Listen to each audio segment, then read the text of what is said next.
Welcome to Wittunga Botanic Garden, a horticultural treasure about a half an hour south of Adelaide. This garden showcases plants that seem to do the impossible. They survive our tough, dry climate and thrive, producing spectacular flowers. So if the cold, dreary weather's got you feeling a bit monochrome, this garden will add a touch of brightness. What this garden does really well is demonstrate collections of plants from different parts of Australia and the world to show not just their differences, but their fascinating similarities. Mark Oborn has worked for the Botanic Gardens for 17 years and is a horticultural supervisor here. So I would imagine when many people come here for the first time, they make the mistake of thinking it's all Australian native plants, but actually a lot of these are South African. Yeah, that's correct, Sophie, but we have multiple South African collections here at Wittunga as well, and we really try to showcase the similarities and subtle differences between Australian flora and South African flora. Because originally Africa were joined as part of Gondwana. Yeah, that's why it's really important to show the similarities in the collections. This one is an area we call the terrace beds, and we're emphasising South African Proteaceae in this collection. Okay, so I can see the beautiful silver leucadendron. Yep, so that one's Leucadendron argenteum, the silver tree. It grows on Table Mountain, Cape Town, and we think this is an excellent example of Proteaceae and the similarities between South African and Australian. I think that has a form very much like some of the Banksias that we have here in Australia.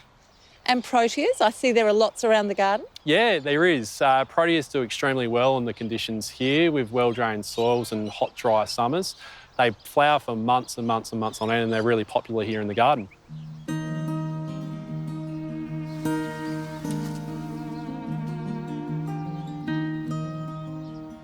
Our next stop is the Fynbos collection.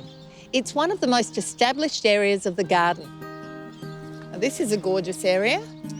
Fynbos, or fine bush, is the South African name for the heathlands in the Cape region of South Africa. Fynbos grows on impoverished soils, so the infertile soils can't sustain or supply the nutrients required for significant tree growth. So that's why we have a shrub layer or heath. Ericas are a beautiful South African plant.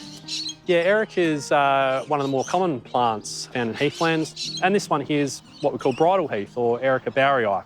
Commonly found in cultivation, which you can understand because it is such a beautiful plant, but due to housing and agricultural pressures, it's actually vulnerable in South Africa.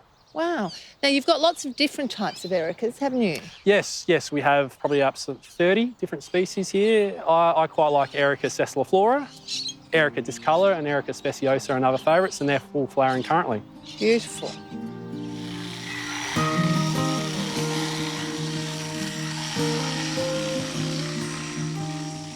I just love these red hot pokers. They're so good for winter colour.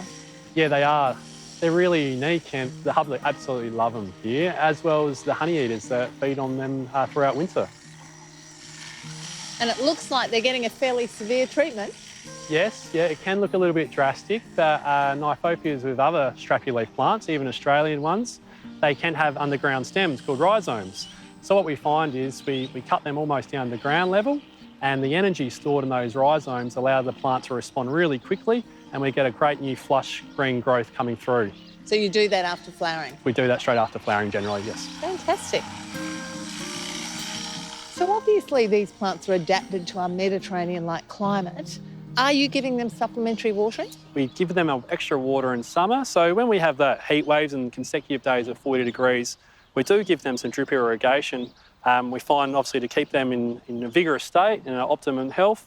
For our display in Botanic Gardens, it's really important just to give them that extra water. And that's a deep watering? That's correct. So we'll give them a deep water to help promote that taproot down further, so then they can survive longer without any water rather than having the surface roots dry out sooner. Now, I see you've got a great layer here of wood chip mulch. Yeah, the wood chip mulch creates a layer that protects the soil. So when we do those summer irrigation with our drippers, it conserves water much better and allows the roots to take in that water before it dries out too quickly. It's roughly about 5 centimetres thick. It does have a lot of benefits, but we're actually experimenting with sand mulch in other areas at Wittunga. And why sand? We're finding the sand actually works really well because we're replicating heathlands, which are basically sand plains anyway. So if we do have some rainfall outside the winter period, the rain penetrates through the sand a lot more readily and easily than the wood chip mulch, because the wood chip mulch seems to soak up that rain and the roots can't use it.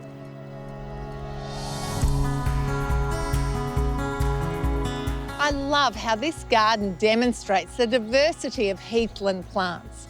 And it shows how plant communities from different countries can be so similar. Here, it's all set amongst this beautiful, mature eucalypt woodland which predates the Botanic Gardens. So it really is the perfect mix of the cultivated and the wild.